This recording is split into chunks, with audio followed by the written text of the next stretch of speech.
আজকে আমি আবার শুরু করতে চলেছি সত্যজিৎ রায়ের লেখা বিন্দুর ছেলে পর্ব 6।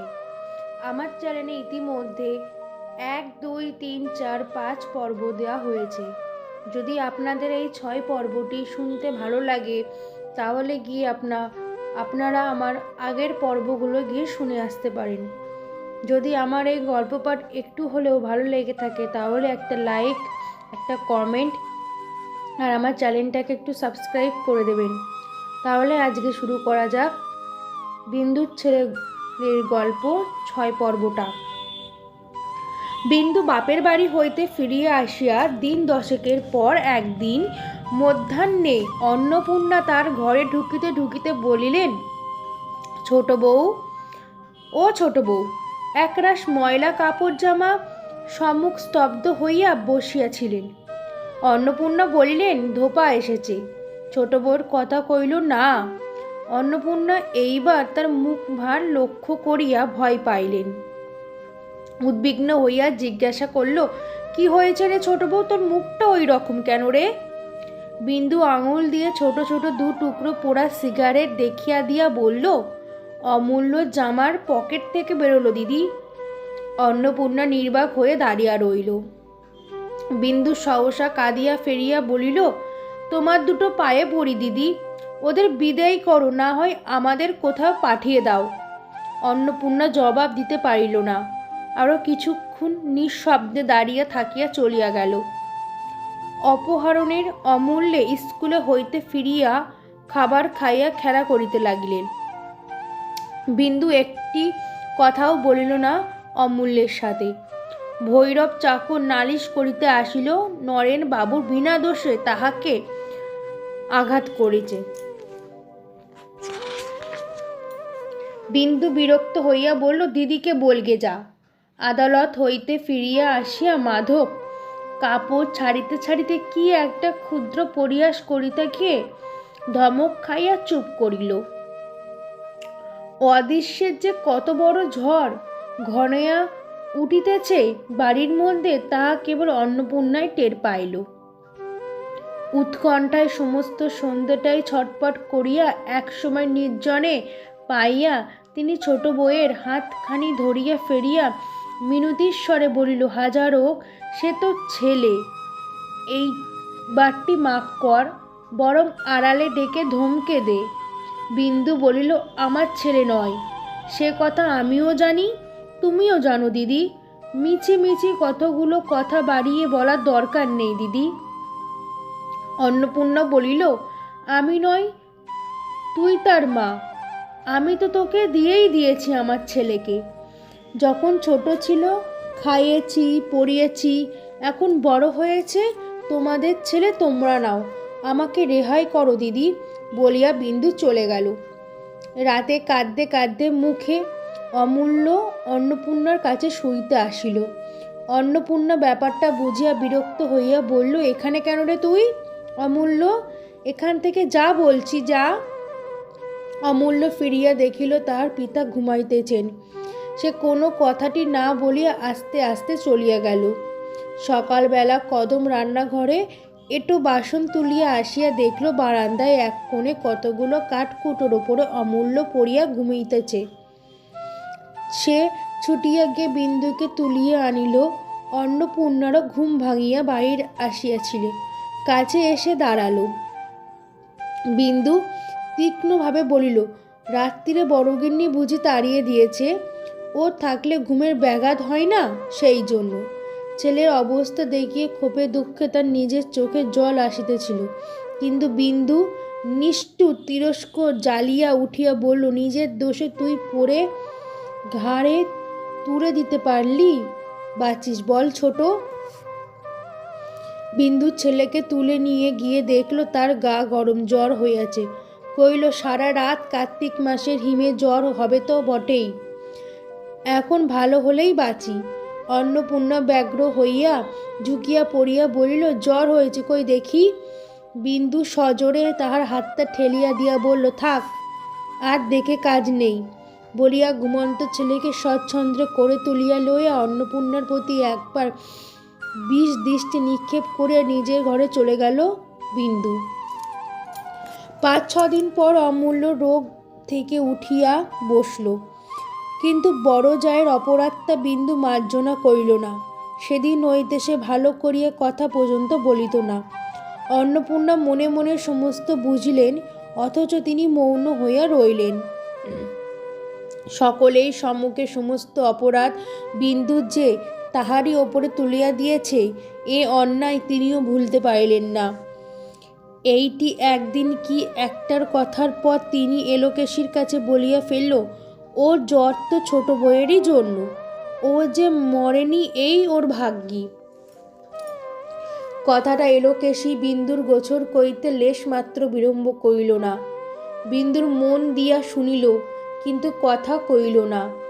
সে যে শুনিয়াছে তাহাও এলোকেশীকে ভিন্ন আর কেউ জানিল না। বিন্দু বড়জোর সহিতে একেবারে কথাবার্তা বন্ধ করিয়া দিল। দিদির সঙ্গে মানে অন্নপূর্ণার সঙ্গে তার আর কথাবার্তাই বলে না অনেক দিন। কদিন হইতে নতুন বাটিতে জিনিসপত্র সরানো হইতেছিল। কাল সকালে উঠিয়া যাইতে হবে। যাদব ছেলেদের লইয়া সে বাড়িতে ছিলেন। মাধব মকদ্দমা উপলক্ষে অন্যত্র গিয়াছেন, তিনিও ছিলেন না। ইতিমধ্যে এ বাড়ি এক বিষম কাণ্ড ঘটিল। সন্ধ্যের সময় মাস্টার মশাই পড়াইতে আসেছে কি মনে করিয়া বিন্দু তাকে ডাকিয়া পাঠাইল। বলিল, কাল থেকে ও বাড়িতে গিয়ে পড়াবেন মাস্টার মশাই। মাস্টার যে আজ্ঞা বলিয়া যাইতেছিল। বিন্দু প্রশ্ন করিল, আপনার ছাত্রটি আজকাল পড়ে কেমন? মাস্টার বললেন, লেখাপড়া সে বরাবরই ভালো, প্রত্যেকবারে সে প্রথম হয়। বিন্দু কইল, তা হয়, কিন্তু আজকাল তো অন্য কিছু খেতে শিখেছে যে। মাস্টার বিস্মিত হয়ে বলল, চরুট খেতে শিখেছে? পরক্ষণে নিজে বলল, আশ্চর্য নয়, ছেলেরা সমস্ত দেখাদেখি শেখে। কার দেখে শিখেছে? মাস্টার চুপ করিয়া রইল। বিন্দু বলল, ওর বাবাকে ও কথা জানাবে? মাস্টার মাথা নাড়িয়ে বলল, এই দেখুন না, আজ 5-7 দিনের কথা। স্কুলের পথে এক উড়ের মালির বাগানে ঢুকে তার অসময় আম পেড়ে গাছ ভেঙে তাকে মারধর করে এক কাণ্ড করেছে। বিন্দু রুদ্ধশ্বাস বলিল, তারপর? উড়ে মাস্টার মশাই বলে দেয় তিনি 10 টাকা জরিমানা করিয়া তাকে দিয়ে শান্ত করেছেন। কিন্তু বিন্দু বিশ্বাস করিতে পারিল না। বলিল, আমার অমূল্য ছিল, সে টাকা পাবে কোথায়? মাস্টার কইল, তা জানি না, কিন্তু সে ছিল। এ বাড়ির নরেন বাবুও ছিল, আরও 3-4 জন স্কুলে বদমাইশও ছিল। এ কথা আমি হেডমাস্টারের মাস্টারমশাইয়ের কাছে শুনেছি। বিন্দু বলল, টাকা আদায় হয়ে গেছে? আজ্ঞে হ্যাঁ, তাই তো শুনছি। আচ্ছা, আপনি যান মাস্টারমশাই। বলিয়া বিন্দু সেখানেই বসিয়া রইল। তার মুখ দিয়া শুধু অস্ফুটে বাহির হইল, আমাকে না জানিয়ে টাকা দিল? এত সাহস এ বাড়িতে কার? একে তার মন খারাপ, তার হইতে দিদির সহিতে কথা বলা বন্ধ, তাহার উপরে এই সংবাদ বিন্দুকে একদম ভেঙে চুরে একাকার করে দিয়েছে। সে উঠিয়া গিয়ে রান্নাঘরে ঢুকিল। অন্নপূর্ণা রাত্রির জন্য তরকারি কুটতেছিল। মুখ তুলিয়া ছোট বউয়ের মেঘাচ্ছন্ন মুখটার দিকে চাইহা দেখলেন। বিন্দু কইল, দিদি, এর মধ্যে অমূল্যকে টাকা দিয়েছ? অন্নপূর্ণা ঠিক এই আশঙ্কাই করিতেছিল। ভয়ে তার গলা কাঠ হইয়া গেল। মৃদু স্বরে বলল, কে বলল? বিন্দু বলল, সেটা কথা নয়, দরকারি কথা হচ্ছে সে বা কি বলে নিল, তুমি বা কি বলে দিলে? অন্নপূর্ণা স্তব্ধ হইয়া রইল। বিন্দু বলিল, তুমি চাও না যে আমি তাকে শাসন করি, সেই জন্য আমাকে লুকিয়েছ। অমূল্য আর যাই করুক, মিথ্যে কথা গুরুজনের কাছে বলবে না। তুমি জেনেছ নিশ্চয় সত্যি কথাটা কি? অন্নপূর্ণা আস্তে আস্তে বলিল, সত্যি কি? এই বারটি তাকে মাপ করে দে বোন, আমি মাপ করে দিচ্ছি।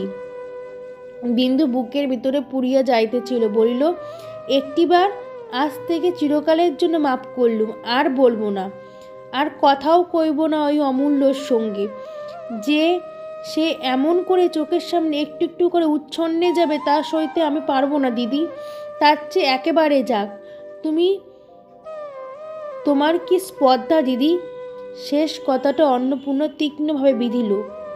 তথাপি তিনি নিরুত্তরে বসিয়া রইলেন। কিন্তু বিন্দু যতই বকিতেছিল তার ক্রোধ ততই বাড়িতেছিল। সে পুনরায় চেঁচিয়া বলল, সব কথা তুমি ন্যাকা সেজে বলো, এইবারটি মাপ করে দে। কিন্তু দোষ তার নয়, যতটা তোমার। তোমাকে আমি মাপ করব না। বাটির দাসী চাকর আড়ালে দাঁড়িয়ে শুনতেছিল।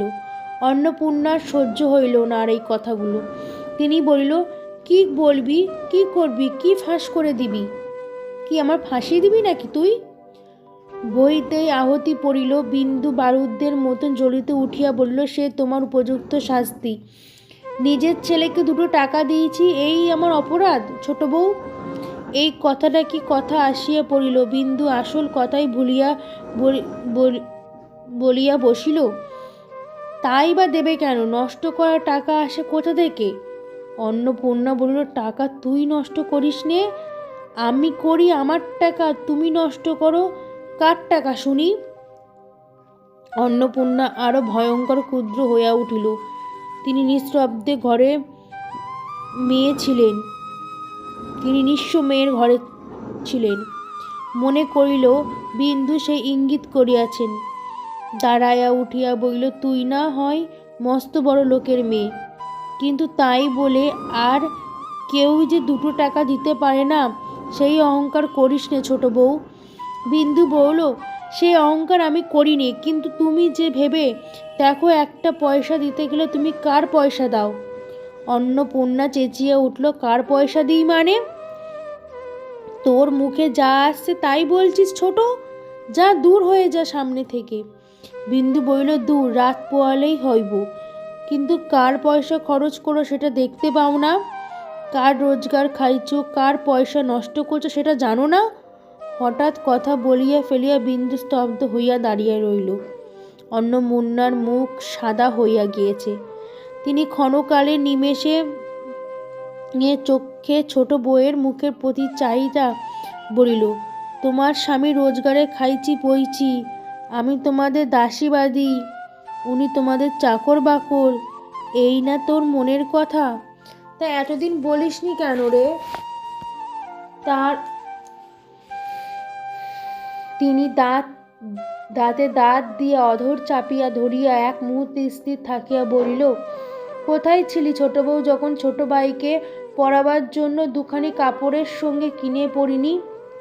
কোথায় ছিলিস তুই যখন ঘর পুড়ে গেল, গাছতলায় একবেলা রেঁধে খেয়ে পৈতৃক ভিটেটুক খাড়া করেছিলাম? বলিতে বলিতেই তাহার 2 চোখ দিয়ে দরদর করিয়া জল পড়িয়া পড়িল।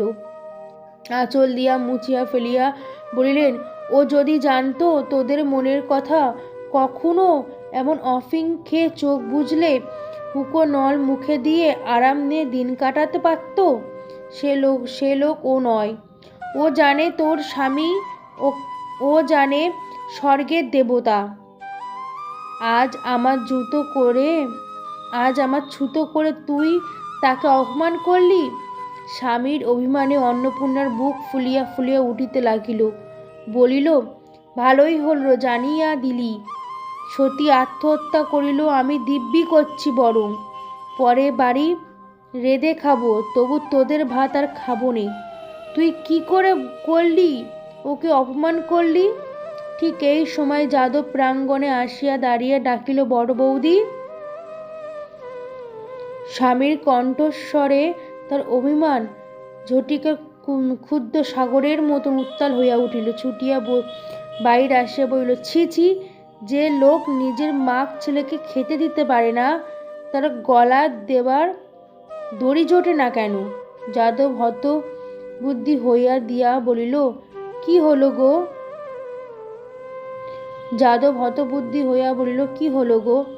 কি হলো? কিছু না। ছোটবাবু আজ স্পষ্ট করে বলে দিল, আমি তার দাসী, তুমি তার চাকর। ঘরের ভিতরে বিন্দু জিভ কাটিয়া কানে আঙুল দিল। অন্নপূর্ণা কাঁদিতে কাঁদিতে বলিল, আমার একটা পয়সা কাউকে হাতে তুলে দেবার অধিকার নেই। তুমি বেঁচে থাকতে আজ আমার এই কথা শুনতে হলো? আজ তোমার সামনে দাঁড়িয়ে এই শপথ করছি, ওদের ভাত আমি আর খাবো নে। আমার ব্যাটার মাথার খেতে হয়, তাও ভালো। বিন্দু অবরুদ্ধ ক্রোধে স্পষ্ট হইয়া প্রবেশ করিল। সে অস্ফুটে কি করিল দিদি? সেইখানে ঘাড় গুজিয়া আজ 12 বর্ষের পর মূর্ছিত হইয়া পড়িল বিন্দু। আজকের আমি আমার গল্পের পাঠ এখানেই শেষ করলাম। পর্ব 6 ছিল এইটুকুই। পরবর্তী পর্বের জন্য আমার চ্যানেলটাকে একটা সাবস্ক্রাইব করে দেবেন, পারলে একটা লাইক একটা কমেন্ট করবেন, কারণ আপনার একটা লাইক একটা কমেন্ট আমার পরবর্তী পর্বের জন্য আমাকে অনেক অনুপ্রেরণা দেয়।